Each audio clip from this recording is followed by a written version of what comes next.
Nós estamos com um pouco de atraso, mais ou menos de 6 segundos por slides. Tá bem lento, estamos com um problema grande de internet por aqui. Vocês vão notar isso durante a apresentação. Mudei o slide, aqui eu estou acompanhando em algumas telas e isso está demorando algum tempinho. Tá? Então acho que a gente vai precisar fazer algum ajuste aí ao longo dessa nossa conversa aí, desse nosso mini evento. Usem o chat para dar feedback, por favor, né? Se está tudo com áudio legal, tal. Eu tô meio radialista hoje, eu tô só olhando para o PowerPoint, olhando numa tela que só vejo o chat, mas eu não escuto o meu retorno, né? Aquilo que o Tim Maia falava, o grande Tim Maia falava, era verdade. Sem retorno é difícil você saber se você está falando ou não, se as pessoas estão escutando ou não. Então eu vou contar com vocês aí para o retorno, né? O feedback famoso, ó, tá escutando, tá falando, tá demorando para mudar as telas. Meu nome é Hildo, eu atuo como consultor, como instrutor, facilitador, Agile Master em algumas situações, Agile Coach. Trabalho com Ágil desde 2007, né, é uma coisa que eu gosto muito, é uma coisa que eu sou entusiasta. Gosto do Scrum, gosto do Kanban, também tenho um pé muito forte no Lean. Hoje trabalho em alguns projetos de transformação, né, que a gente chama de jornada de transformação. Então tem jornada de transformação ágil, digital, principalmente onde eu atuo. Estou aí no mercado há mais de 20 anos e nesse meio tempo já trabalhei em diversos projetos, em diversas situações, em diversos cenários, e é essa experiência toda acumulada ao longo do tempo que eu quero compartilhar com vocês. Aqui eu trago um pouco da minha experiência, um pouco da minha vivência. Isso não é a representação da verdade absoluta, é apenas conhecimento prático, né, aplicado, e que isso já deu algum retorno e já deu para trocar algumas ideias, já deu para melhorar alguns projetos, já deu para a gente compreender mais ou menos como as coisas funcionam. Fiquem à vontade para compartilhar também, aí vocês podem usar o chat para isso, né, para poder aí também compartilhar um pouco da experiência de vocês. O pessoal está reportando assim que está perdendo foco, está dando umas congeladas. Eu vou tentar levar do jeito que dá aqui e vocês vão reportando e a gente vai tentando fazer as correções devidas. Tá? Agora, por exemplo, eu já mudei o slide, aí vai dar um delay para vocês, vai mudar, né, também. Eu vou só falando porque são coisas bem triviais, né? São algumas certificações. Eu acho que para quem trabalha no mundo ágil, quem trabalha com tecnologia, é uma coisa, eu acho que é até corriqueira, comum, né? Você precisa estar fazendo certificações, é uma coisa que o mercado gosta muito, né? O pessoal de RH tem um apreço muito grande por, né, essas certificações, os badges, medalhas e afim. E é uma forma também de você obter conhecimento sobre Kanban, conhecimento sobre management, conhecimento sobre safe, conhecimento sobre coaching, enfim. Tem uma infinidade de temas que estão todos eles relacionados com tecnologia, com gestão também, que vocês podem estar explorando, que vocês podem estar aprendendo. E a certificação é uma boa forma de você validar o seu conhecimento.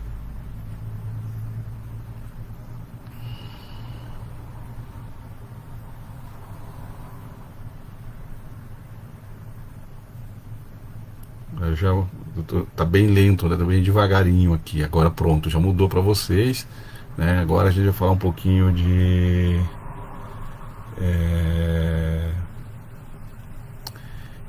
desenvolvimento de software, né? Quando a gente fala de história de usuário, é inerente a gente falar de desenvolvimento de software, é inerente a gente falar dos fundamentos. Eu não vou me ater muito a esse tema, desenvolvimento de software, fundamentos, essas coisas, porque isso aqui é só para criar um contexto para a gente já entrar no tema história, que é isso que a gente veio discutir com vocês. Tem uma frase do Brooks que é famosa, né, que quando a gente está desenvolvendo software não existe bala de prata, ou seja, realmente complexo desenvolver software e não tem uma solução simples, não tem solução mágica, né? É um mundo de aprendizado. E quando a gente pensa em olhar muito para software, né, e uma coisa que a gente tem que compreender, é entender né, e compreender e entender o que fazer.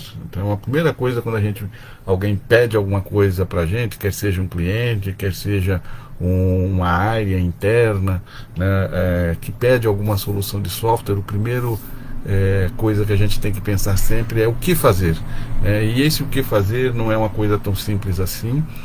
Isso passa por requisitos. No passado a gente tinha uma forma tradicional de estar especificando, escrevendo requisitos de software, e esse entendimento do requisito é o que leva ao sucesso. Não importa se você fez uma aplicação bonita, uma aplicação que é fácil de usar, que é simples de aprender, se ela não atender às necessidades de negócio, se ela não atender às necessidades dos usuários. Isso vai acabar frustrando as pessoas e o software provavelmente vai acabar abandonado. Então é importante a gente ter essa compreensão muito clara. Isso passa pelas histórias, que é uma outra forma de você entender melhor as necessidades dos usuários e dos seus clientes de negócio. Dos três grandes pensadores aí, do Pressman, né, do Barry, do Brooks, eles sempre trouxeram essa mensagem que é difícil você entender a necessidade de um usuário, né? E essa é a parte talvez mais complicada da engenharia de software. Você entender claramente o que a pessoa precisa para resolver seus problemas de negócio.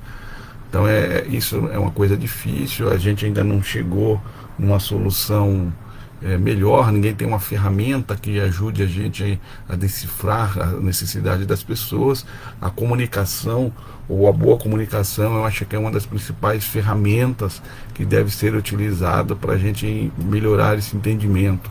Assim como a empatia, que hoje está tão na moda, né? Você se colocar no lugar do outro, tentar entender a necessidade do outro, e isso ajuda também a compreender o que essa pessoa precisa para realizar o seu trabalho. Então, essas grandes discussões, e uma das coisas que são importantes, do Brooks já falei, que é a dificuldade de você descobrir o que fazer. Então isso é bastante difícil, e isso é feito quando você está tentando entender a necessidade dos seus usuários. O Pressman traz uma mensagem dizendo que a ambiguidade vai acontecer de uma forma até corriqueira, né? Quando você pensa em querer entender as pessoas, a necessidade das pessoas, essa coisa de entender de forma diferente, pensar de forma diferente, isso é natural acontecer. E o Barry, ele fala que quanto mais tarde a gente descobrir o que realmente precisa ser feito, mais caro fica, né? Vai custar mais o desenvolvimento de uma solução. Avançando um pouquinho mais, eu não vou entrar muito nas discussões mais profundas, né? Como eu falei para vocês, eu quero focar muito na parte de histórias do usuário. Então eu tenho aqui um pouquinho do ágil, tal, mas eu não vou me ater muito, porque eu acredito que todo mundo já tem essa visão muito clara, né, do manifesto ágil, né, que diz que uma coisa, que esses 4 valores são os 4 valores que são relevantes quando a gente pensa em construir software. E desses valores que ele apresenta, ele fala que pessoas, interações, e as interações entre elas é mais processo de ferramenta, isso é mais relevante. E isso é realmente importante, né? A comunicação, a interação, a colaboração é a coisa mais relevante, né? A coisa mais importante quando a gente pensa num processo de desenvolvimento de software. E aí tem o encaixe sim da história, porque a história do usuário, ele é uma ferramenta de comunicação, é uma ferramenta de interação, é uma ferramenta que pode ser utilizada também como uma colaboração para chegar no entendimento daquilo que precisa ser feito. É por isso que eu trouxe essa visão, né, essa visão do manifesto. Tem os outros princípios, né, que eu acho que a maioria de vocês já conhece, também não vou discutir nem ficar fazendo muitos comentários sobre eles, é só para ilustrar que além dos valores existem alguns princípios, e esses princípios são relevantes, são muito bons, né? E uma das discussões que é boa trazer para quando a gente fala de comunicação, que a gente fala de história, é quando tem um princípio que ele fala que áreas de negócio, ou pessoas de negócio e pessoas de tecnologias devem estar próximas, devem trabalhar juntas, devem caminhar para ter um entendimento comum, né? E quem facilita isso é uma boa comunicação, e uma das ferramentas de entendimento de comunicação é as nossas histórias. Então, só para entender como que a gente pode aproximar esses princípios da história do usuário. A gente fala um pouco sobre produto de software, né, uma visão bem rápida, bem geral também do que é um produto de software, para que ele serve, né, como que a gente concebe um produto de software. E o produto de software, olhando para o mundo ágil, é muito comum a gente ter a figura do backlog. O backlog representa efetivamente tudo aquilo que a gente precisa fazer para construir um produto de software, né, e isso é bem interessante. Né? Só que antes da gente chegar no produto backlog, eu acho que é importante a gente criar uma estrutura que eu chamo de modelo mental do que seria um produto de software. Então, quando a gente fala do produto, geralmente eu faço uma discussão sobre qual é a visão desse produto, né? Por que nós estamos construindo esse produto, né? E isso é importante a gente deixar claro para os usuários, deixar claro para os desenvolvedores por que se está fazendo isso. É o tal do propósito. E um outro aspecto que é importante em termos de organização, de agrupamento, é você enxergar os grandes temas que estão associados ao seu software. A gente chama isso de tema. Um tema, naturalmente, é um épico. Daqui a pouquinho a gente vai decifrar o que é o épico. Acredito que a maioria de vocês já ouviu falar, né? Mas o épico geralmente representa um agrupamento de funcionalidades, um agrupamento de histórias. Os temas, eles têm, né, são desdobrados em funcionalidades, que são os requisitos funcionais e não funcionais. Por exemplo, um cadastro de cliente, um cadastro de contrato, né, um acompanhamento de assinatura de contrato. Tudo isso são boas funcionalidades, e as funcionalidades naturalmente desdobradas em histórias, e é essas histórias que a gente vai estar discorrendo daqui um pouquinho. As histórias, elas ainda podem ser quebradas em tarefas, só que quando a gente fala em tarefas, a gente já está no nível de sprint, já está no nível técnico. Quando a gente está falando até histórias, a gente ainda está falando com viés ou com uma visão de negócio. A história ainda está muito relacionada ao negócio. Quando a gente está falando de tarefa, como criar uma tabela, criar um campo num formulário, a gente já está falando de coisas técnicas. Isso já é uma visão do time de tecnologia, que isso vai acontecer dentro das sprints, por exemplo, que são as interações natural quando a gente pensa dentro de um Scrum da vida. Então, tendo um modelo mental do que seria a construção do meu produto, fica mais fácil a gente entender o passo a passo e a criação desse produto. Como eu falei para vocês, a visão do produto, ela define o que é o produto, o que deve ser feito. A grosso modo, podemos chamar que é o escopo do produto. Eu sei que a palavra escopo é uma palavra que muita gente já não gosta, muita gente já não utiliza. Isso está muito próximo, ou lembra muito lá o que a gente aprendeu lá no PMBOK, né? Mas agora a gente tem essa coisa da visão, mas a visão a gente pode considerar sim que é o escopo do nosso produto, mas é uma estrutura mais simples, mais objetiva, né? E eu preciso dessa visão para que todo mundo entenda claramente o que deve ser feito. Além da visão, né, um outro artefato que é muito importante é o backlog, né, o produto backlog. O produto backlog nada mais é do que uma lista ordenada, priorizada e emergente de todas as características, funcionalidades, requisitos, melhorias, correções de bugs, dívidas técnicas, né?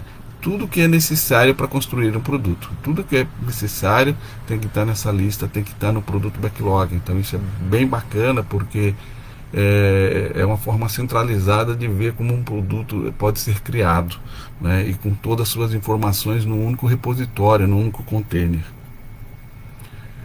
Uma coisa que é importante ainda dentro dessa coisa do ágil é entender que as entregas, né, a gente faz, são as entregas incrementais, e essas entregas incrementais é uma estratégia natural, né, do ágil, da abordagem adaptativa, e isso faz com que a gente entregue partes de um produto. Essas partes têm que ser partes funcionais, né, tem que gerar algum valor para as pessoas, não pode simplesmente ser alguma coisa que a pessoa não consegue utilizar. Não é uma simples entrega, e sim uma entrega que tem valor para os nossos clientes. E isso é uma estratégia de entregar um produto que vai ser desenvolvido em 2 anos. Eles podem ter entregas semanais, eles podem ter entregas mensais, ele pode ter entregas trimestrais, e essas entregas é, a gente antecipa a entrega de valor para os clientes, e a partir daí a construção do valor ela vai de forma interativa e incremental, ou seja, aos poucos até ter um produto ou a primeira versão do produto. Algumas vezes a gente desenha um MVP para justificar isso. A primeira entrega é um MVP, né? E esse MVP tem as funcionalidades essenciais, às vezes para validar o produto, às vezes para validar o produto no mercado, às vezes para entender o comportamento do cliente, às vezes para a equipe ganhar conhecimento. E esse é um valor, por exemplo, do MVP. Existem outros valores, existem várias formas de você definir o MVP no mercado. O MVP nada mais é do que um experimento funcional do meu produto, né, que a gente precisa compreender que isso tem um valor muito grande, principalmente em produtos inovadores. E a abordagem interativa incremental ela casa 100%, né, com o conceito de MVP. E quando a gente olha para essa coisa toda do produto backlog, a gente pode explorar um pouquinho mais, e eu gosto já de cair efetivamente para dentro do que é esse produto backlog. Então, um exemplo muito simples de um sistema de reserva, né, já que um pouquinho vai estar aparecendo na telinha de vocês. Isso, agora sim, o sistema de reserva, uma lista, um backlog, e o backlog num formato muito simplista, muito objetivo, muito claro, né? Onde tem um nível de prioridade, você tem um tema, esse tema geralmente é uma forma de você estar agrupando os itens do produto backlog, né? E você tem vários itens ali, e de uma forma escrita bem simples, bem objetiva, direta. E é com esses itens do backlog que é a partir deles que a gente vai escrever as histórias. Para que servem as histórias? Para fechar o entendimento comum entre o dono do produto representa as pessoas de negócio, e os desenvolvedores, os testadores, né, que vão construir o software, que vão testar esse software. Então precisa ter uma visão comum e compartilhada, um entendimento único. E a história é uma boa ferramenta de comunicação para fechar esse entendimento. Cada item do backlog se escreve uma história. E se escrevendo uma história, a gente crer que o entendimento chegou, crer que as pessoas compreenderam o que deve ser feito. E essa compreensão é essencial para que o desenvolvimento seja mais assertivo, né? Que ele entregue valor lá no final, no incremento. Lá na Sprint Review, quando você faz a entrega, você tem ali o incremento do produto, e esse incremento do produto gere algum valor, né, para as pessoas interessadas. O produto backlog ele é de responsabilidade de um papel bem específico, né? O dono do produto, o produto owner, ele é o responsável por construir, por manter, por zelar, né? Essa coisa de zelar mesmo, zeladoria. Ele que tem que atualizar, é ele que tem que priorizar, é ele que tem que ordenar, é ele que tem que excluir itens do backlog, é ele que tem que incluir novos itens no backlog. Ele pode fazer isso de forma monocrática, ou seja, sozinho. Ele pode ser o rei do produto backlog. Só que isso não é recomendável, né? Por que não é recomendável? Porque qualquer erro, qualquer problema, né, que pode haver, né, no dia a dia, tudo isso que pode acontecer no dia a dia, tudo isso que vai acontecer ao longo do tempo, é importante que o produto backlog ele compartilhe as informações, que ele colabore com o time colabore com ele. Então ele tem que criar um ambiente de colaboração para fazer a gestão do produto backlog, e não criar de forma monocrática sozinho. Porque quanto mais as pessoas conhecerem o produto backlog, mais fácil será o desenvolvimento, mais fácil serão as negociações, mais fácil serão feitas as estimativas. Então uma coisa que eu recomendo fortemente é que o dono do produto ele sempre trabalhe em colaboração com o time, né? Ele sempre trabalha junto com o time para definir, para atualizar, para corrigir, né? Para refinar o produto backlog, sempre trabalhando junto com o time. E ele é o responsável, apesar de estar no ambiente de colaboração, o trabalho sempre colaboração, sempre salutar, mas ele é o responsável. Mas isso não quer dizer que ele não possa delegar isso para outros, que ele não possa colaborar com outras pessoas para construir. Agora, é claro, ele é o responsável direto, né? Isso a gente está bem claro para todo mundo que ele é o responsável pelo produto backlog, mas ele pode construir isso de forma colaborativa e isso é altamente recomendável. Tem algumas definições também que são clássicas, né? Que é a definition of red, a definition de done. Quando o item, né, vai entrar numa sprint, né, numa sprint lá para ser feita, quando ele vai começar a ser feito, a gente gosta muito desse conceito de definition of red, que quer dizer o que? Aquele item, né, que vai ser, né, incorporado, né, que vai ser incluído dentro da sprint ou da próxima sprint, isso quer dizer que ele está pronto para ser desenvolvido. E na prática quer dizer isso, quer dizer que ele já está especificado, que já existe uma história escrita, que ele já provavelmente tem uma estimativa, ou mesmo que inicial, que já foi feita, ou seja, está pronto para ser desenvolvido. Isso é importante, né? Isso é uma atividade do dono do produto. E cabe a ele, numa reunião de planejamento da sprint, né, olhar para aqueles itens que são os itens que é o topo do backlog, por questão de prioridade eles estão no início do backlog e eles têm que estar prontos para serem desenvolvidos. E o outro aspecto que é muito importante, né, que depois que a sprint acontece, né, esse item tem que estar done, ou seja, tem que seguir alguns critérios, né, de qualidade, critérios de aceitação para demonstrar que aquela história, aquele item do backlog foi implementado da forma que deveria ser, né, seguindo as suas regras, seguindo os seus critérios de qualidade. Então é legal hoje o Done dentro do Scrum, ele é quase que uma métrica, né, que é utilizado, ele é tido como uma responsabilidade do time. O Definition of Red não faz parte do Scrum, mas é uma boa prática que deve ser incorporada pelo dono do produto. E tem outras boas práticas que podem ser utilizadas ainda para você melhorar o backlog, considerando que o backlog vai ser sua fonte primária de informação para o trabalho do time, para desenvolver um produto de software. O DIP é bastante conhecido, né? Onde o primeiro dele fala que as histórias, e assim como o backlog, ele deve estar detalhado de forma apropriada, ou seja, no nível que as pessoas compreendam aquilo que precisa ser feito, né? Ele fala também que tem que ter alguma estimativa, essa estimativa aí tem técnicas para fazer isso, né? Ele também fala muito da coisas que o backlog ele tem um crescimento orgânico, ou seja, vai aparecendo requisitos novos e esses requisitos vão sendo incorporados no produto backlog, por isso também que é considerado como emergente, né? Lembrando que o importante dentro do conceito do ágil é estar sempre aceitando mudança, né? A mudança faz parte desse jogo.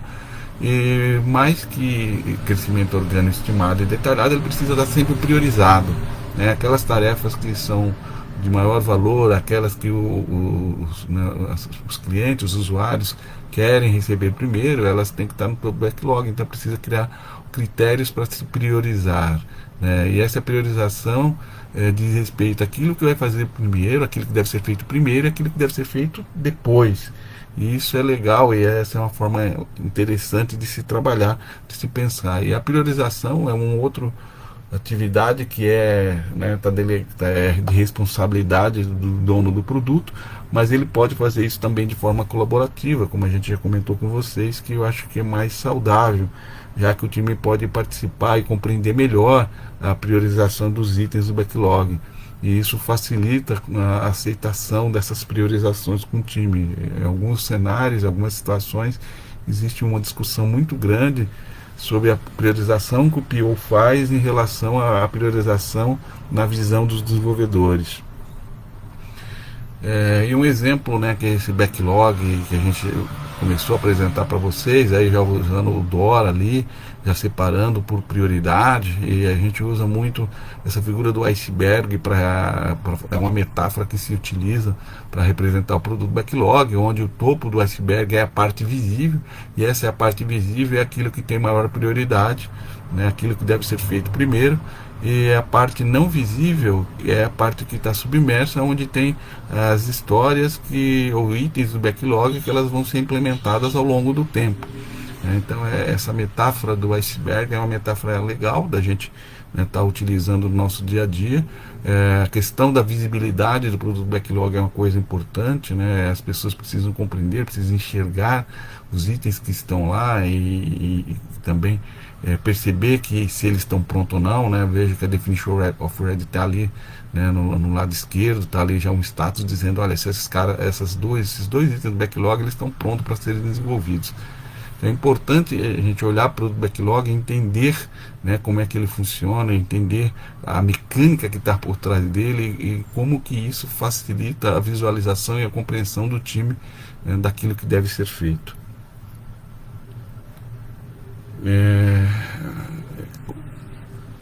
Geralmente a gente, quando fala de produto backlog, muita gente acha que o produto backlog tem só funcionalidades, tem só requisitos funcionais, tem só melhorias, etc. Não. Algumas coisas relacionadas à customização, algumas coisas relacionadas a bugs, a defeitos, algumas coisas relacionadas a dívidas técnicas, spikes, que são hipóteses técnicas que o time vai validar, hipóteses de negócio. Então, meu produto backlog ele é bastante variado na sua maioria das vezes, né? Tem diversos tipos de informação e é por isso que eu preciso estar priorizando. Tudo isso faz parte do meu produto backlog, tudo isso são itens que eu preciso estar entregando. E cabe o dono do produto, junto com o time, definir bem a prioridade para saber aquilo que vai ser entregue antes e que vai ser entregue depois. Considerando que o produto backlog, assim como um produto é evolutivo, ele vai crescendo ao longo do tempo, né? Isso é comum, isso é natural. Na maioria das vezes o produto backlog começa com poucos itens e ao longo do tempo vai se implementando novos itens, novas funcionalidades, né? Vai aparecendo dívidas técnicas, spikes, e a coisa vai crescendo. Então é natural que o produto backlog ele cresça, e às vezes cresça até rápido demais em relação à vazão ou às entregas que o time faz no dia a dia. Por isso que é importante o dono do produto, junto com o time, está sempre refinando, está sempre cuidando, está sempre zelando do produto backlog e retirando aquilo que não é relevante para a entrega do produto, naquilo que não é relevante para gerar valor, né, para os seus clientes. Então o refinamento é essa tarefa de estar sempre olhando, estar sempre atualizando, estar sempre revisando o produto backlog para deixar ele mais saudável possível. E quando a gente pensa também, uma coisa que é importante quando a gente pensa num produto de software, quando a gente pensa em história, é importante a gente conhecer nossos usuários, né? Os nossos usuários, às vezes a gente acaba esquecendo. Lá atrás, quando a gente tinha caso de uso, a gente tinha a figura do ator, agora a gente tem a figura do persona, são coisas muito próximas. E é importante, um item que é muito relevante, a gente conhecer esses usuários. Então a gente fala que o usuário é uma pessoa, mas essa pessoa ela desempenha um papel, que é um papel de cliente, mas pode ser um cliente normal, pode ser um cliente VIP, pode ser uma pessoa que ele é visitante. Tudo isso são papéis desempenhados por pessoas. E quando a gente for escrever a história, esse papel pode ser ou fazer que a história seja escrita de forma diferente. Então é importante a gente compreender que pessoas, né, elas vão interagir com o sistema de acordo com o software, de acordo com os papéis que elas representam, assim como o administrador. O administrador ele tem, né, um conjunto de comportamento, de características, de funcionalidades que ele vai acessar diferente de um visitante, diferente de um cliente VIP, assim por diante. Né? E é claro, ainda lembrando que esse papel, né, pode ser representado por um outro software, né? Pode ser representado por um web service, pode ser representado hoje por um chatbot, por outras coisas. Então, quando a gente fala de usuários, não é só pessoas. Usuários pode ser outro software, usuário pode ser robôs. E é importante a gente compreender como que esses usuários acessam o sistema e qual é o comportamento deles em relação ao sistema, como é que eles interagem, né, e quais funcionalidades que eles acessam. Isso é importante para a gente começar a escrever boas histórias. E aí sim, né, depois desse apanhado geral, desse contexto, a gente vai entrar para a discussão da escrever as histórias para valer, né? E as escritas das histórias é uma coisa que a gente vai estar tentando fazer uma discussão com vocês, né? Trazendo alguns elementos, algumas boas práticas, e esse compartilhamento é bom, né, para a gente também trocar as nossas experiências. E quando a gente fala de história, a gente pode resumir de uma forma até simplista, né, de uma forma até direta, que uma história ela vai ter três Ws, né, isso em inglês, e três Cs. Dos três Ws que a gente precisa decifrar, uma história está sempre relacionada a quem, né? Está sempre relacionado a um papel, está sempre relacionado a uma persona. E a história ela diz respeito a uma funcionalidade, né? Então é importante a gente saber qual é a funcionalidade, qual é a ação que essa história está relacionada. E o outro aspecto que é importante, toda história tem um porquê, tem um valor de negócio que ela precisa ser entendido, que precisa ser decifrado, que precisa ser conhecido para me escrever minhas boas histórias. E quando a gente fala de 3Cs, né, os 3Cs são importantes tanto quanto os Ws. Primeiro que a história é o cartão. Por que cartão? É uma forma simples de você se comunicar, forma barata de você se comunicar, né? Não exige software nem nada. Você vai pegar, pode escrever realmente nessas fichas. O pessoal escreve de vez em quando nas fichas, né, as histórias, e é uma forma bem simples e barata de você criar um artefato para comunicar com outra pessoa, que é o segundo C. E o terceiro seria confirmar essas histórias, ou seja, validar se aquela história que foi escrita e foi implementada, ela está entregando o valor que está ali, né, colocado, que é o porquê, né, que a gente pega lá no 3W. Então, as boas práticas que a gente tem, uma delas é o Invest, né? Eu acho que algum de vocês já ouviram falar do Invest, que toda história tem que ser independente, toda história tem que ser negociável, uma história não é um contrato, então ela é uma negociação entre o dono do produto e o time, entre pessoas de negócio e o time. Ela precisa ter um valor de negócio, ela precisa ter uma entrega ali mensurável, ela precisa ser uma história estimável, ou seja, que eu consigo fazer uma estimativa, quer seja uma estimativa de dias, quer seja uma estimativa por pontos.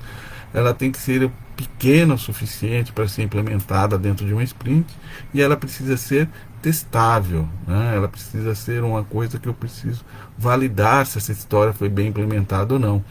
E a gente tem diversos estilos para escrever essas histórias, né? E uma das formas da gente estar escrevendo é isso aí, como o papel, aí é papel como um usuário, por exemplo, ou como um aluno, né? Posso ver minhas notas, né, para saber se eu passei de ano. Então, coisa bem simples. E é assim que a gente escreve as histórias mesmo.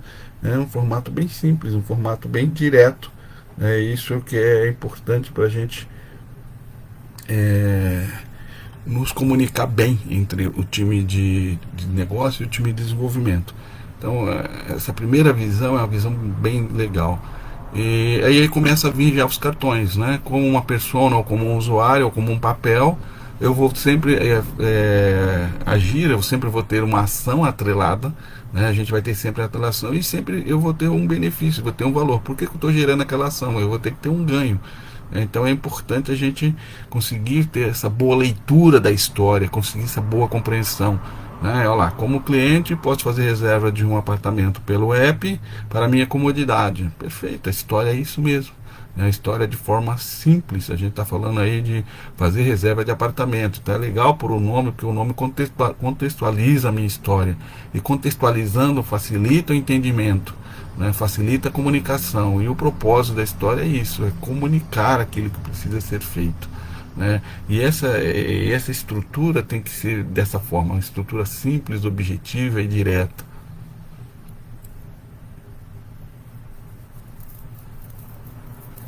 Então a gente já pode compreender que quando a gente está escrevendo uma história, né, além de ter aquela que eu mostrei para vocês, que é a minha entrada, a minha ação e o resultado esperado, eu também tenho que pensar como que eu vou confirmar, como é que eu vou escrever alguns critérios para aceitar essa história, né? Como é que eu vou definir, né, critérios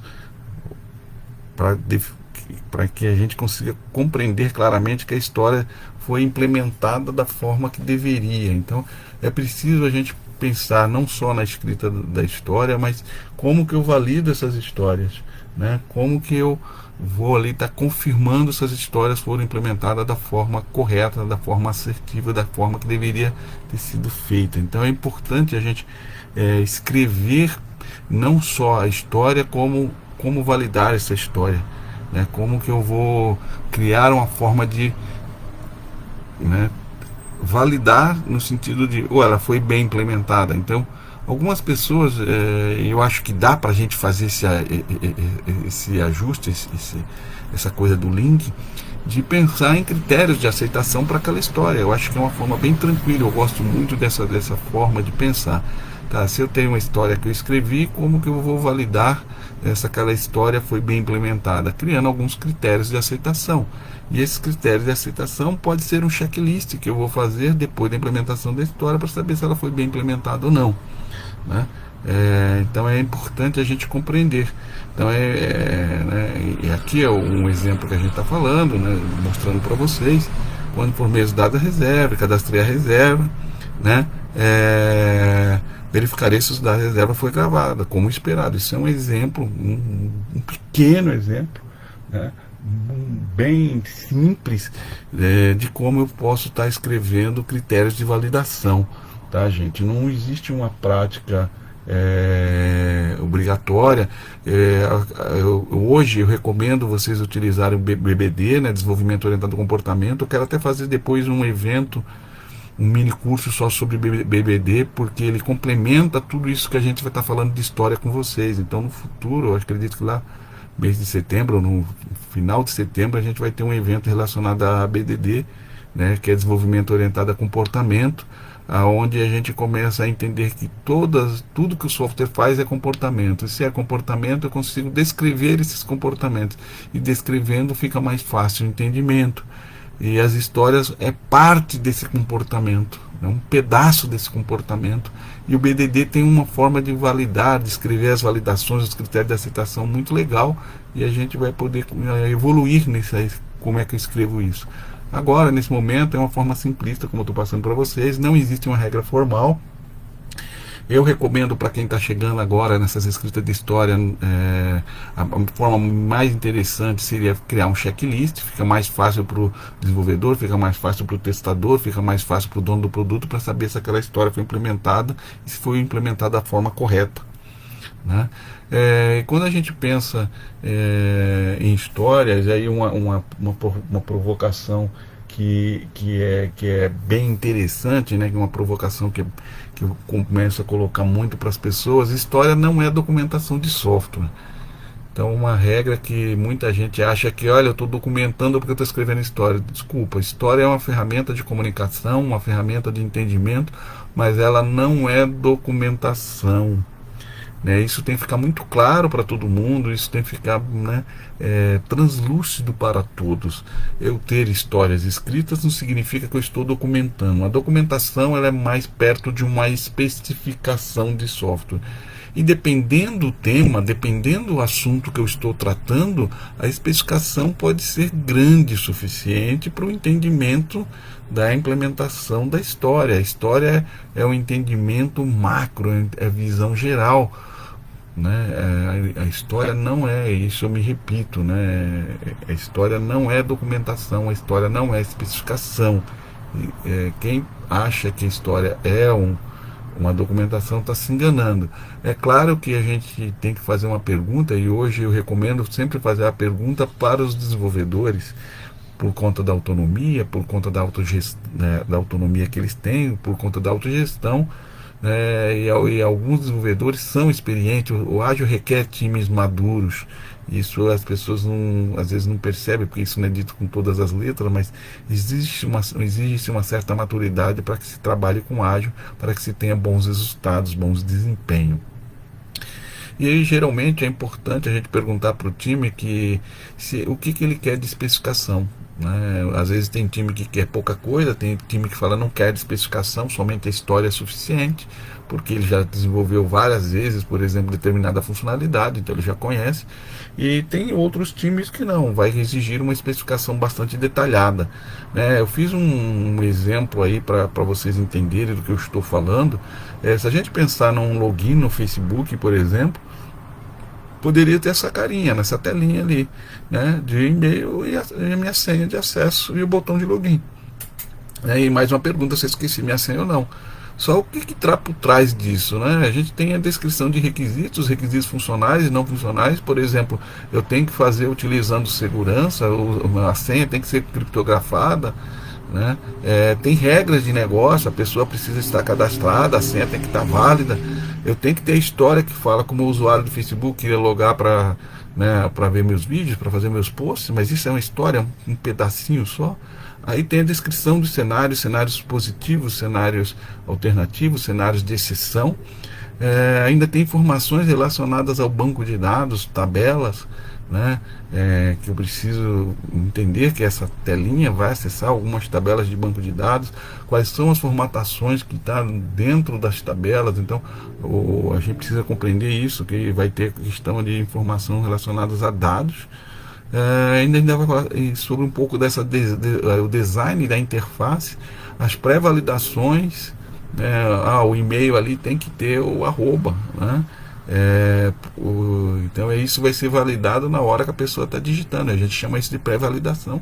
E vai ter a pós-validação, ou seja, depois que a pessoa deu um login, que ela submeteu essa requisição, vai haver uma série de validações, né? A pessoa está autenticada, a pessoa está no banco de dados, a pessoa ela está bloqueada por algum motivo. E eu tenho que registrar o log disso, né? Quem foi as pessoas que fizeram acesso no Facebook nas últimas horas.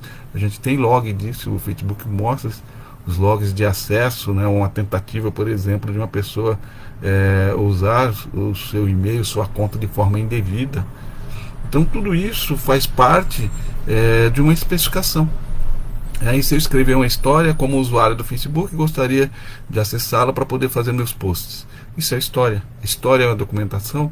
Não é. História não é documentação. A documentação era mais ampla, né, com mais detalhe, com mais informações. Tá? Então é importante a gente compreender isso claramente e desfazer esse mito que existe aí, uma mística dizendo que a história é documentação, mas na prática não é, né? Espero que vocês tenham compreendido esse ponto de vista. E vamos fazer um passo a passo, né? Esse passo a passo eu gosto porque é legal que a gente sai lá do produto backlog. Então a gente pega um item do produto backlog, então a gente começa a discutir o que. Então eu peguei um item do produto backlog, nesse item que eu peguei, eu vou estar fazendo uma descrição, né, uma descriçãozinha pequena ali para fazer entendimento do que é esse item. Depois que eu fiz esse entendimento do item, do produto backlog, eu preciso saber quem é que vai acessar esse item. Então, por exemplo, poderia ser um contribuinte, poderia ser um auditor, poderia ser um fiscal. Então tem que identificar quais são os papéis que podem ter acesso ou podem usar essa funcionalidade, pode identificar quais são os bens, né? Então é importante a gente sempre identificar quais são os papéis relacionados com esse item, né? E isso é a segunda pergunta, né? Quem são os papéis relacionados com esse item do produto backlog? O produto backlog está sempre nos apontando por o quê? E depois o porquê. Por que eu estou querendo fazer isso? Lembrando que a nossa estrutura de história sempre vai ser como, né, o usuário, uma ação, benefício e valor. Então a gente precisa identificar, né, dentro desse modelo, como declarante, por exemplo, contribuinte. Posso identificar cadastrado bens da declaração, né, e aí o porquê, né, que seria a razão. Para que sejam identificados os bens que são partilhados na declaração que está sendo cadastrado ou alterada. Então é essa estrutura que a gente está querendo passar para vocês, a simplicidade, né, esse formato, coisa natural que a gente escreve as histórias do usuário, né? E com essa estrutura simplista, eu acho que fica fácil da gente estar escrevendo, pegando itens do backlog e decifrando isso em histórias, né? E o quarto ponto, ainda dentro do porquê, é você escrever o critério de aceitação, né? Qual é o critério de aceitação que você vai utilizar para validar essa história?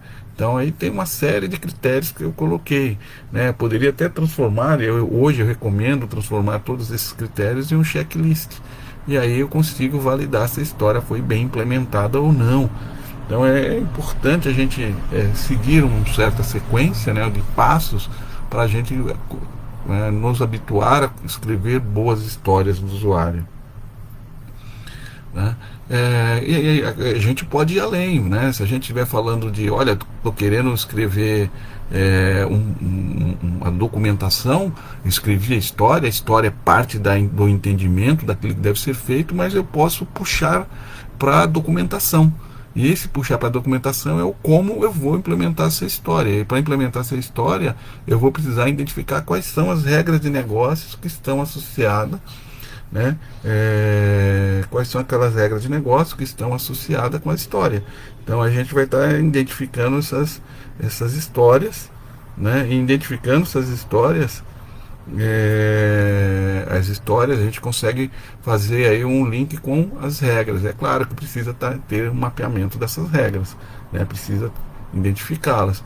E o próximo passo, depois que identifiquei as regras, a gente pode estar escrevendo uma narrativa. Essa narrativa pode ser um texto mesmo formal que representa um processo, né, detalhado de como aquela história ela é implementada. E aí, passo a passo, com bastante informação, com bastante conteúdo, porque eu estou no caminho da especificação. Então agora eu posso fazer uma narrativa do processo, posso escrever um fluxo inteiro, eu não gosto de escrever, tem muito texto, ok, você pode fazer um gráfico, você pode fazer um fluxograma para representar isso, não tem problema nenhum, desde que as pessoas que vão ler esse fluxograma tenham entendimento, né, consigam compreender, né, claramente o que faz cada passo do processo. Depois a gente pode caminhar ainda, né? A gente pode ver os perfis de acesso, a gente pode identificar quais são as entradas e as saídas, né? A gente pode evoluir para falar quais são as saídas que cada um tem, a gente ainda pode dizer se existe anexo, se existe lei, se existe regulamentação que precisa ser seguida. Então a gente pode, a partir da história, e essa é a mensagem que eu quero passar para vocês, escrever uma especificação. A história sozinha, ela não é uma especificação, ela não é uma documentação, mas ela pode ser parte da documentação. E sendo parte da documentação, é claro, eu preciso enriquecer com outras informações para que eu tenha uma especificação de fato, né? E não só história. Então, passo a passo aqui, como é que você pode construir. Isso é só um exemplo, vocês devem pegar um modelo como esse e adaptar para a realidade de vocês, né? Que eu acho que isso faz todo sentido. Ou, se não fizer sentido para vocês, né, tranquilo, é mais um aprendizado, né? E tiver alguma coisa que vocês acham que pode melhorar, fiquem à vontade também para dizer, né? Para falar, né, como é que a gente pode estar trabalhando, como é que pode melhorar. O pessoal está perguntando no chat, o material vai ser compartilhado. Eu vou pegar o e-mail que vocês colocaram lá no Simpla, né, que vocês fizeram o registro, vou mandar esse PDF para vocês, tá? Então esse PDF será enviado para vocês, tá? Bom, eu vou continuar, eu acho que, não sei se está tendo alguns problemas, tem pessoas algumas relatando de problemas, eu vou dar uma continuada, tentar ver se eu posso acertar em alguma coisa, melhorar aqui, mas vou continuar. Então, feito esse trabalho, o exercício agora, a gente sempre vai cair de volta na história, né? A história a gente tem lá de forma simplista, como cliente de negócio, quero fazer reserva de apartamentos pela internet, facilitar minha viagem, ótimo, a história é isso, essa simplicidade, eu vou trazer essa simplicidade para vocês, né? Eu vou trazer essas informações para vocês, eu vou mostrar essas informações para vocês sempre. Outra história também de uma forma bem simplista, e a gente tem que pensar com simplicidade quando a gente está falando de história, quando a gente está escrevendo história, né? Como paciente, eu quero agendar minha consulta médica pela web, né? Para que eu não tenha que usar o telefone. Muita gente não tem paciência de usar o telefone, eu sou uma delas, né? Eu não gosto muito de ficar usando o telefone, eu prefiro usar tudo via app, via web. O que a gente está querendo, eu estou querendo passar para vocês é a simplicidade que a gente escreve as histórias, e essa simplicidade nos remete aos 3 Cs que eu fiz um comentário inicial, agora reforço, né? A história, elas são geralmente escritas no cartão. Hoje é claro que você pode estar escrevendo num software para isso, eu acho que tem muito software no mercado que simula o cartão para você estar escrevendo a história, principalmente para quem está trabalhando no ambiente remoto, né? No ambiente presencial fica muito mais fácil você trabalhar com cartão, é muito mais tranquilo. A história sempre ela vai estar representando conversas, um entendimento, né? Vai estar ali aquela coisa do PO, a pessoa de negócio conversando com o time de desenvolvimento, tentando passar a mensagem daquilo que deve ser feito. Por isso que ele fala que é uma conversa. E como eu falei para vocês, não basta escrever uma boa história, vocês têm que escrever também critérios de aceitação, testes de aceitação que confirmam se essa história foi bem implementada ou não. Então, reforçando os 3 Cs sempre, que isso é importante quando a gente está escrevendo uma história, né? Coisa do cartão, já comentei o exemplo de cartão, né? Já mostrei isso para vocês, tá legal, né?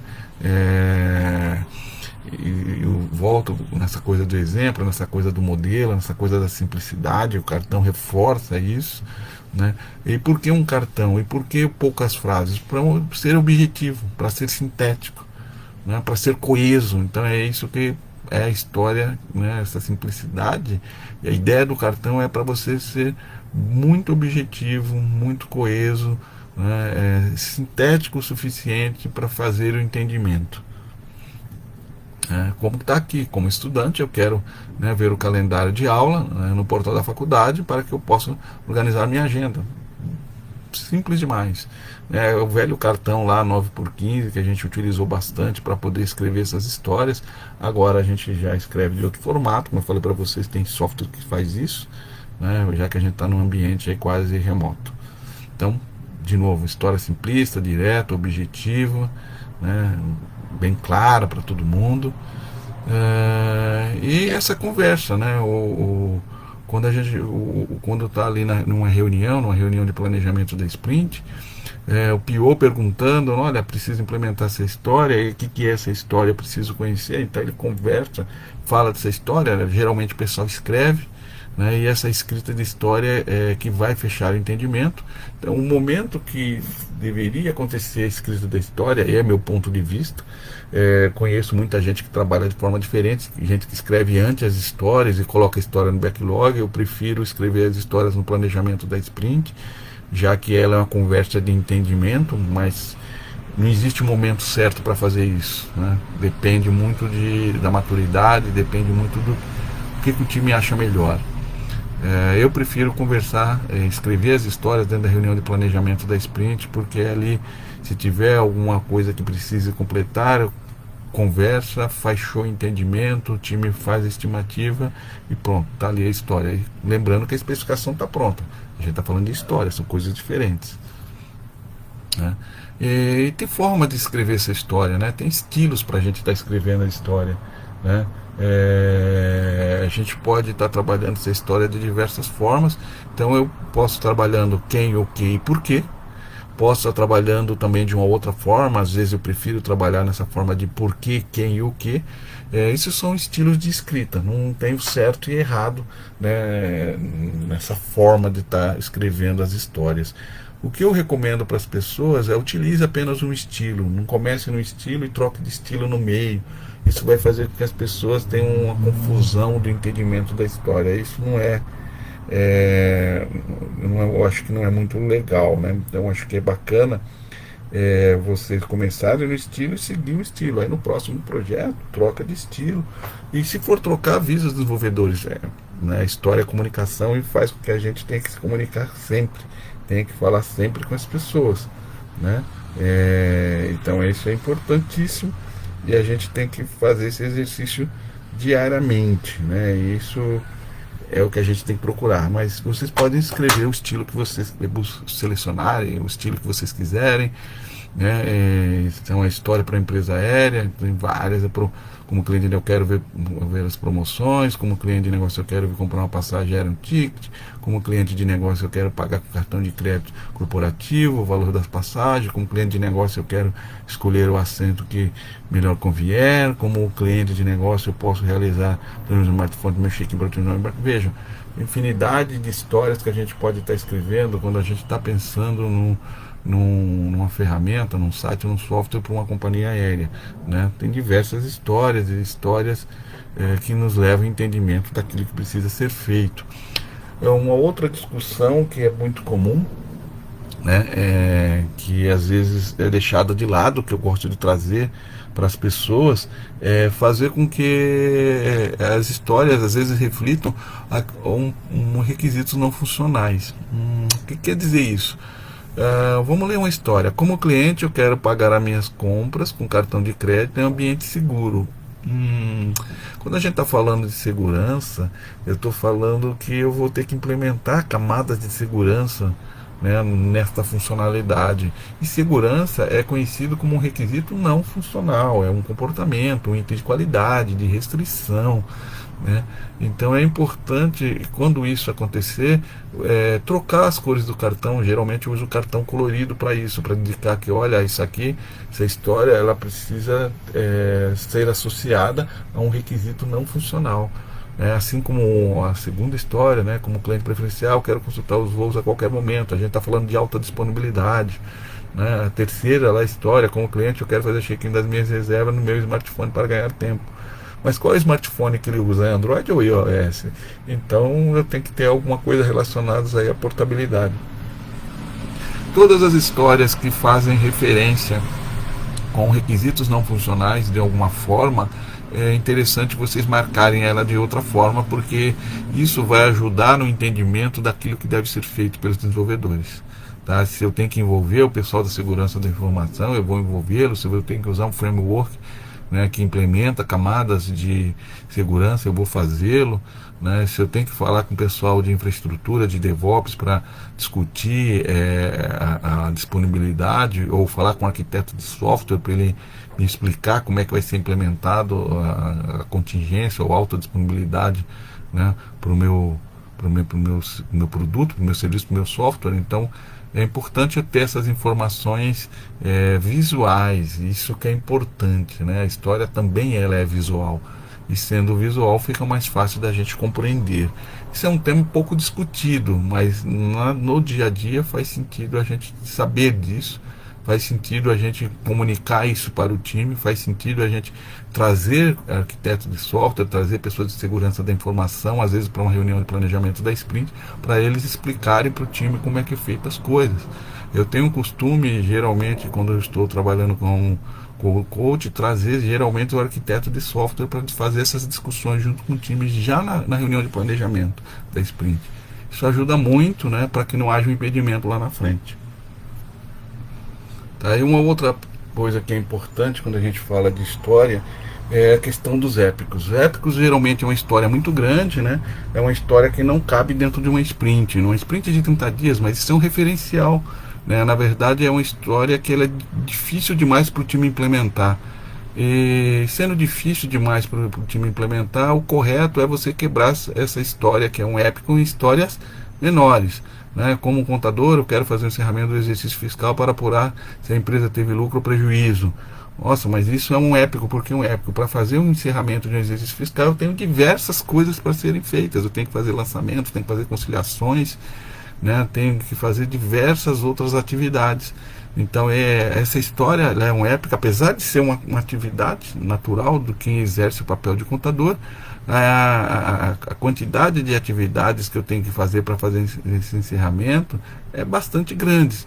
Então é natural você quebrar isso em histórias menores. Como contador, eu quero fazer o encerramento das contas de resultado para encerrar o exercício fiscal. Ótimo. Como contador, eu quero fazer a transferência de saldo das contas patrimoniais para o exercício seguinte, para encerrar o exercício. A gente começou a quebrar o que é o encerramento do exercício fiscal em histórias menores. O que a gente ganha com isso? Mais fácil de implementar. Eu entrego o valor mais rápido. Recebo feedback também dessa implementação mais rápido. E uma das coisas que é muito importante, que o Kanban prega muito isso, e eu concordo muito com isso, é que você tem que ter pequenas histórias. Pequenas histórias faz com que o seu fluxo flua mais rápido. Né? Essa fluidez faz com que você tenha um volume maior de entrega. E esse volume de entrega, você gera mais valor e tem mais feedback mais rápido. É a perfeição quando a gente pensa em termos de trabalho dentro de um Kanban. É o nirvana. É claro que isso não é tão fácil de se fazer, mas uma das coisas que é importante quando a gente está trabalhando com história é conseguir, junto com o time, identificar aquelas histórias que são grandes o suficiente e estar quebrando em histórias menores. Tá? Então, o épico é sempre uma história muito grande e todo épico deve ser quebrado em histórias menores. Tá ok? E aí, um outro exemplo, né, o lançamento, ainda falando como analista, eu gostaria de fazer lançamentos contábeis para que eu possa registrar as operações. Né, aí eu posso fazer os lançamentos a débito e a crédito, pode ser duas histórias diferentes, né? Então é isso que é importante. Apesar da gente estar falando sobre história, eu acho que eu não gosto muito mais disso, né? Acho que é legal só a gente falar que eu peguei uma história que é um épico e quebrei em histórias menores, tá ok? E essas histórias menores são mais fáceis de implementar, de testar e de entregar valor. Isso que é importante para a gente. E mais para a gente reforçar a estrutura nossa, né? O A história tem que estar relacionada com persona ou com usuário, sempre isso. Ele sempre tem que apontar para uma ação. Essa ação é uma funcionalidade que o software tem que ter, é uma funcionalidade que o software deve saber fazer. Né? Geralmente está associada a requisito funcional, pode em algumas situações estar relacionada com requisitos não funcionais também. E uma outra coisa que é importante, qual é o ganho que eu estou tendo com essa história, né? O que eu ganho com isso? O que esse usuário lá em cima ele ganha quando ele faz essa ação? O que ele espera como resultado dessa ação? Qual é o valor observável disso? Né? Então é importante sempre a gente estar destacando, desdobrando para ver se aquela história que a gente está escrevendo realmente ela está atendendo essa estrutura mínima. Né? E essa estrutura mínima é uma boa prática. E falando de boa prática, a gente vai falar um pouquinho de Invest. O Invest ele fala que as histórias têm que ser independentes, que as histórias têm que ser negociáveis, têm que ter valor, valiosas, que elas têm que ser estimáveis, que elas têm que ser pequenas, que elas têm que ser testáveis. Vou dar alguns exemplos para vocês, para a gente descobrir isso, né? O teste de aceitação, o teste de confirmação, já comentei isso. A história tem que ser bem pequena, bem transparente. Na frente do cartão vou estar escrevendo a minha história, no verso do cartão eu estou escrevendo o meu teste de aceitação. Então começa a gente falar um pouquinho de confirmação, né? O verso do cartão, um exemplo de confirmação, né? Que eu acho que é bem bacana a gente está escrevendo, né? A ideia do cartão seria isso: na frente do cartão eu vou escrever minha história, atrás do cartão eu escrevo minha confirmação, ou meus critérios de aceitação, ou meu teste de aceitação desta história específica. Então, né, a ideia do cartão seria isso, né? Você no único cartão tem todas as informações daquela história, né? O que é a história e como é que eu valido a história. Então, legal ter essa coisa do cartão. O cartão físico permite isso, e isso fica mais fácil da gente trabalhar, né? No software também tem essa ferramenta do mesmo jeito, então a gente consegue simular esse mesmo jeitinho aqui que o cartão físico dá. A frente do cartão, o verso do cartão, uma estrutura básica para vocês trabalharem no dia a dia, né? Disseminarem isso para as outras pessoas, como é que você pode organizar bem as histórias, né? Como que você pode criar um template para escrever as histórias. Esse aqui é um modelo para escrever as histórias, né? Isso é legal, isso é bom, isso é importante, né? E a gente começa a falar da história, e essa prioridade que eu estou trazendo da história. Agora apareceu dois elementos novos, né? Dando essa história, eu estava falando só da história, mas agora estou trazendo novos itens. E esses dois novos itens que apareceram é a prioridade. Essa prioridade é a prioridade que está lá do backlog. Ele herda. Quando eu escrevo uma história, ele herda a prioridade que está no produto backlog. É a mesma prioridade. Mas ele apareceu uma outra informação, pontos, né? Ponto lá 40, apareceu 40 pontos. O que são aqueles 40 pontos que apareceu lá na história? É uma estimativa. Estimativa do que? É importante a gente compreender. É estimativa de esforço? Não. É estimativa de risco? Não. É estimativa de complexidade? Não. É de tudo isso? Pode ser. A estimativa nada mais é do que a experiência do time em desenvolver histórias, em implementar histórias, e ele vai colocar uma pontuação.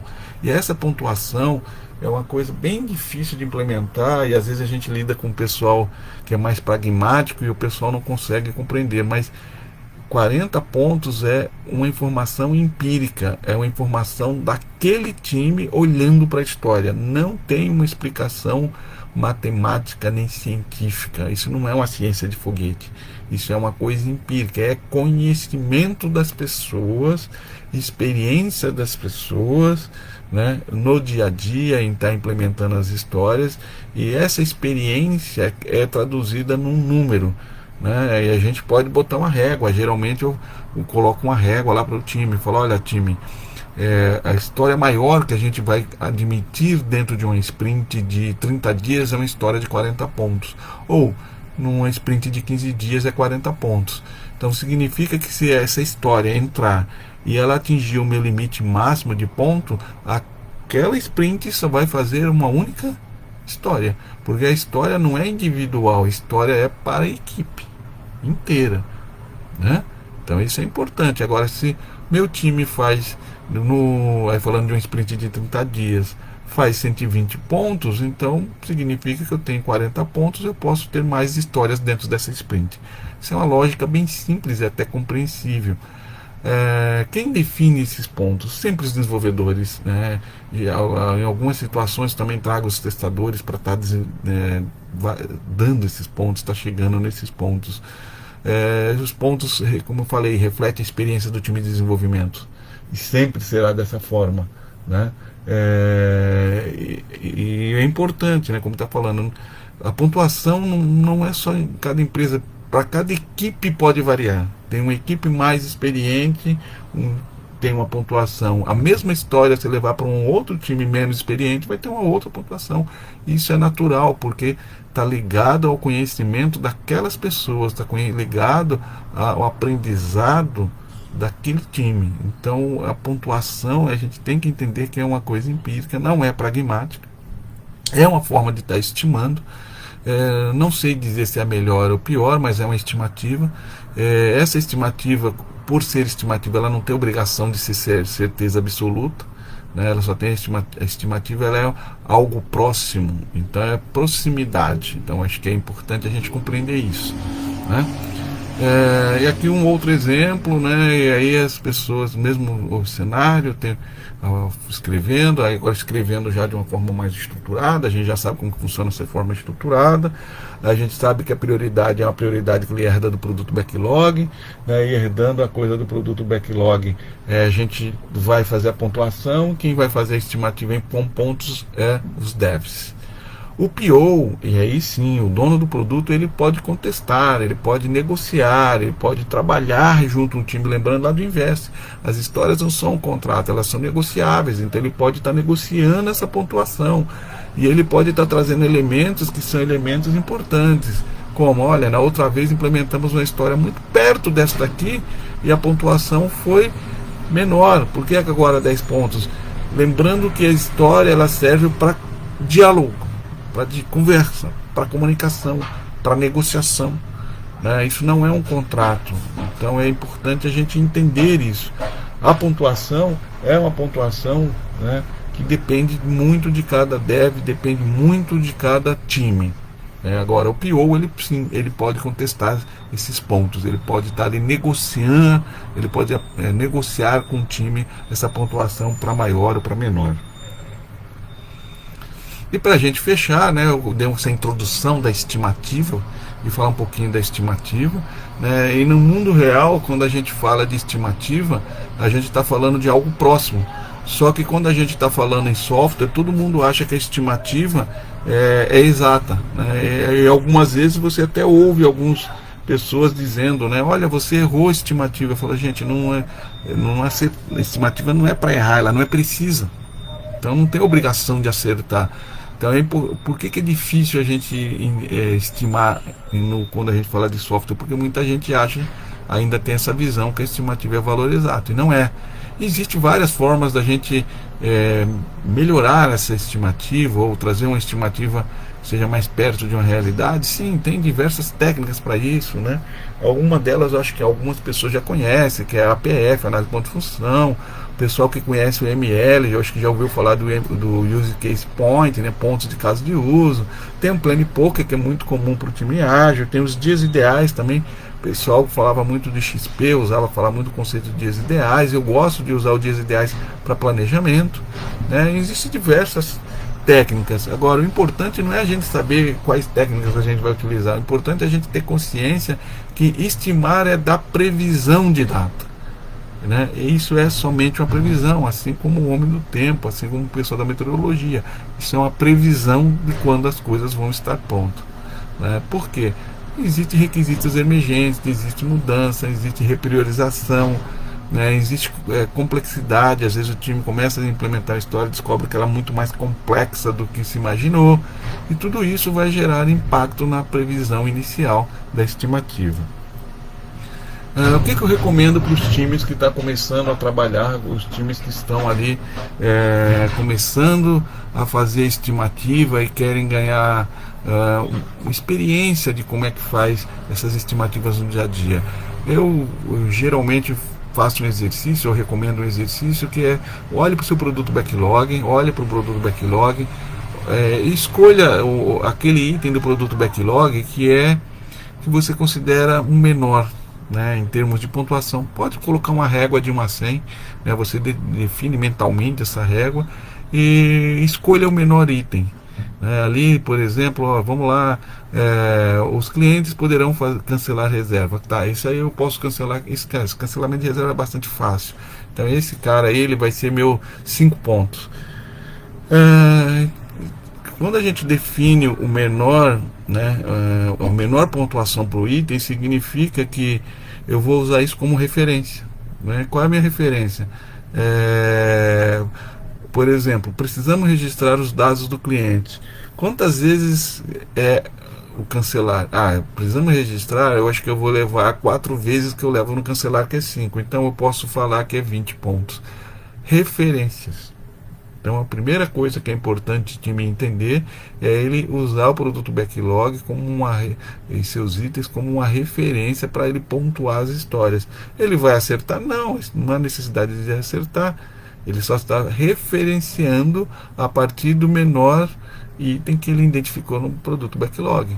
E com isso ele cria uma referência para poder estimar as demais histórias. Tá? Então é uma boa técnica, eu gosto que as pessoas sigam por esse caminho, porque eu acho que ela ajuda você a criar a cultura da estimativa dentro da empresa, dentro do time, e mostrar como é que você usa isso a partir do produto backlog, né?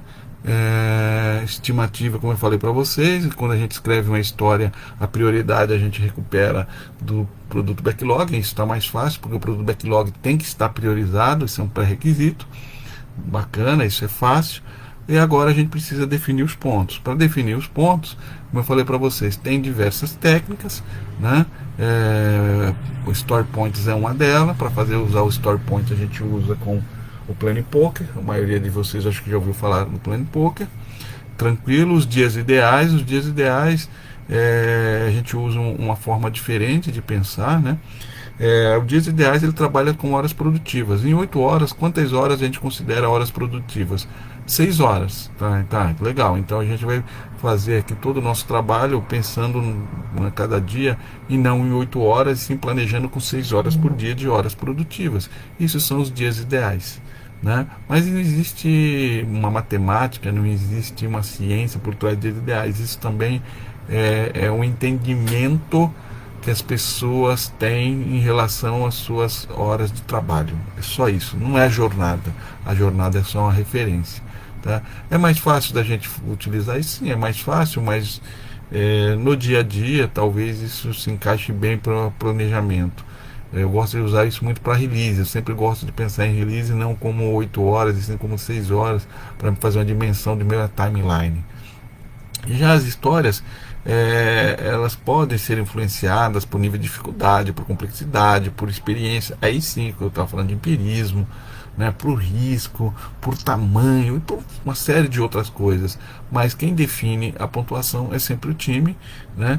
E como eu falei também para vocês, o time pode estar definindo, mas o PO pode estar contestando. Então ele pode chamar um Agile Coach, pode chamar ali um PO mais experiente, né, para dar uma opinião, pode fazer uma analogia, comparar com outra história, né, pode falar, olha, vamos quebrar essa história em pequenas histórias, porque essa pontuação está muito alta. Então ele pode estar sempre negociando com o time, isso que é importante. E quando a gente fala no Plane Poker, né, o Plane Poker eu acho que é uma ferramenta bacana da gente estar trabalhando. E nessa coisa do Plane Poker a gente vai precisar de ter uma série, de ter uma numeração, né, de ter o Fibonacci da vida, ou ter qualquer outra escala que você precisa estar colocando dentro do seu Plane Poker. E a ideia do Plane Poker, eu acho que isso é muito mais relevante do que o jogo. Não é o jogo pelo jogo, eu acho que isso a gente precisa compreender claramente. O Plane Poker, ele é uma ferramenta de comunicação.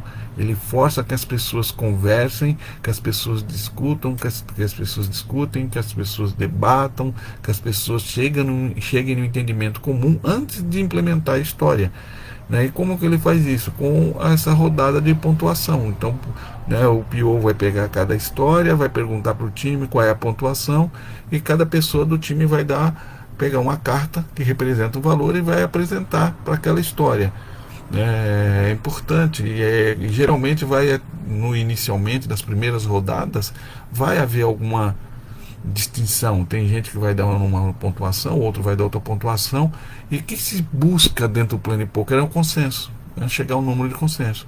Cheguei no número de consenso depois de diversas jornadas, cheguei no entendimento comum. E por que eu falo que o Plane Poker é uma ferramenta de comunicação?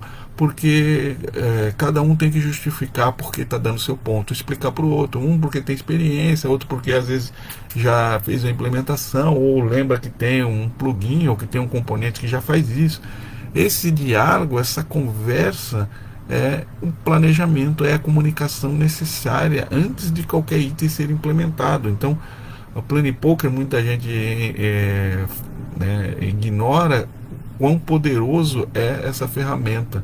Fazer o time conversar, fazer o time discutir, fazer o time debater, fazer o time falar sobre uma implementação da história sem antes escrever nenhuma linha de código.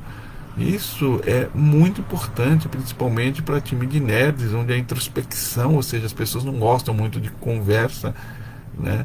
É muito comum. E fazer essa discussão antes é muito saudável, muito boa. Quem está mediando isso? O Scrum Master junto com o PO está ali fazendo as perguntas, mas ele pode estar mediando, ele pode estar discutindo também. E isso é importante. E o que a estratégia não é maioria absoluta, é consenso, né? Então é diferente um pouquinho do que a gente tem como outros métodos aí no mercado.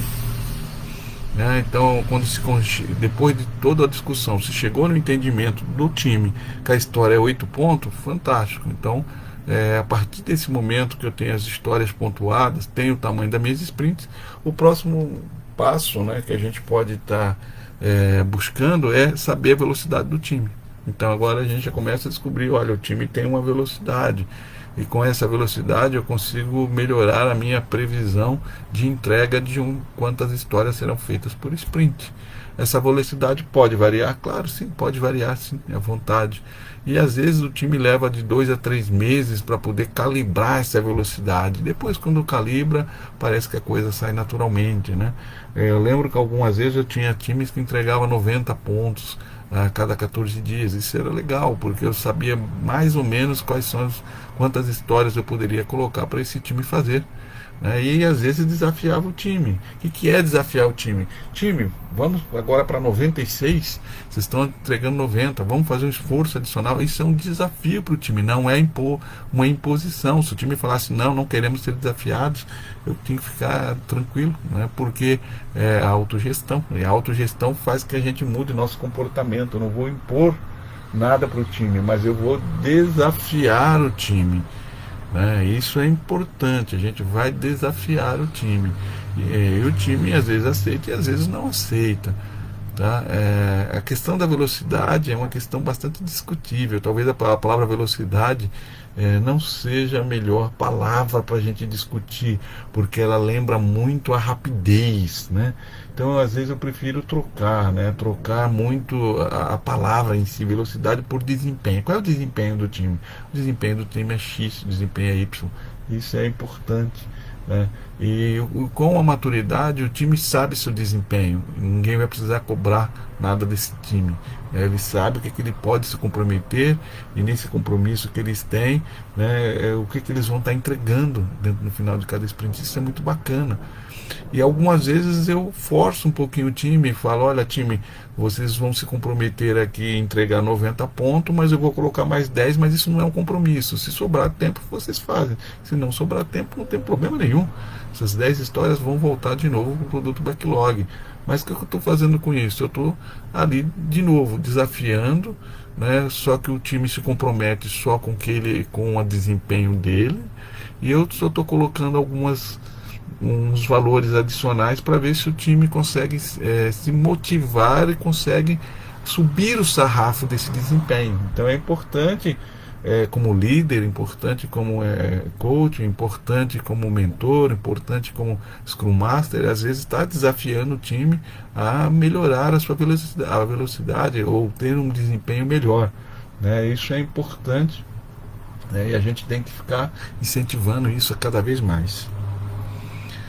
Uma técnica que eu gosto também muito para quem está começando é essa coisa do tamanho da camiseta, né? É muito mais fácil a gente trabalhar ao invés de a gente olhar com Plane Poker. Tem muita gente ainda que não consegue fechar o entendimento, e o Plane Poker, para quem realmente não é da área, às vezes ele é bastante confuso. Então eu gosto de usar muito essa técnica do tamanho da camiseta. Então eu pego uma camiseta lá, aqui um modelo mais estendido, mas eu poderia usar um modelo bem simples, que é PMG. Então, para cada história eu falo se a história se ela tem um tamanho pequeno, se ela tem um tamanho médio, se ela tem um tamanho G. Isso na percepção do time, não é na percepção do PO, nem na percepção do gerente do projeto, nem ninguém de negócio, na percepção do time. E essa técnica é uma técnica muito boa para ajudar o time a começar a trabalhar com estimativa de histórias, né? Aqui eu coloquei um modelo completo, onde eu não sei o tamanho, ou seja, eu não consigo estimar o tamanho é muito pequeno, que ele não vale a pena ser estimado, é uma coisa muito simples, ou o tamanho é um épico, ele é infinito. Então a ideia do épico, ou seja, precisa quebrar em partes menores, histórias menores. E aí eu coloquei, como eu falei para vocês, um conjunto maior, né? PP muito pequeno, P pequeno, M, aí tem o M, que já é uma história média. Eu geralmente associo cada camiseta ou cada tamanho a uma pontuação. Isso, claro, com experiência fica mais fácil da gente fazer associação, mas você pode trabalhar junto com o time para chegar nesses números também, né? O tamanho grande seria 20 pontos, um tamanho 2G, né, seria 40 pontos, e um 3G seria 100 pontos. Veja que ele não tem nenhuma métrica legal, é simplesmente referências, e essas referências são úteis para o time estar estimando, né? Não tem ali uma coisa de mas se 2G é 40, por que 3G não é 80 ou 60? Não está errado, não. Aqui eu estou dando referenciais, né? Referenciais. Então é importante a gente sempre compreender isso. As camisetas me ajudam a dar referências, e essas referências me ajudam a fazer as minhas estimativas. Um outro aspecto que é importante, né, a gente pode também estar ajudando o time na hora que o time está tentando fazer uma estimativa ali. Tem a minha história, está tentando fazer uma estimativa, e o time está tendo muita dificuldade, ou já fez várias rodadas no Plane Poker e não chegou no entendimento comum. Existe aí um conflito, né, e eles não avançam, cada pessoa do time está dando uma pontuação diferente. Nesse momento eu acho que é importante um líder técnico, um Scrum Master, né, um coach da vida, chegar e parar e falar: olha pessoal, vamos fazer o seguinte exercício, vamos pegar a história e vamos quebrar em tarefas técnicas. Quebrando em tarefas técnicas vai ficar mais fácil vocês chegarem no consenso de pontuação. Então esse é um outro exercício muito bacana que às vezes eu utilizo com o time, isso dá muito certo, porque quando você fala em quebrar coisas técnicas, um CRUD, por exemplo, o time já consegue imaginar, tem que fazer interface gráfica, tem componentes para validar, tem interfaces aqui, tem que fazer testes unitários, tem que fazer tela. Então ele consegue identificar quais são as tarefas que ele tem que fazer, tarefas técnicas, aí todas elas são técnicas, que são necessárias para implementar essa história. E quando o time quebra uma história em tarefas, isso ajuda o time a pontuar, ajuda ele a estimar melhor. Então isso é um exercício bacana, eu utilizo essa técnica geralmente quando eu vejo que o Plane Poker jogado ali, rodada a rodada, não está chegando a um consenso.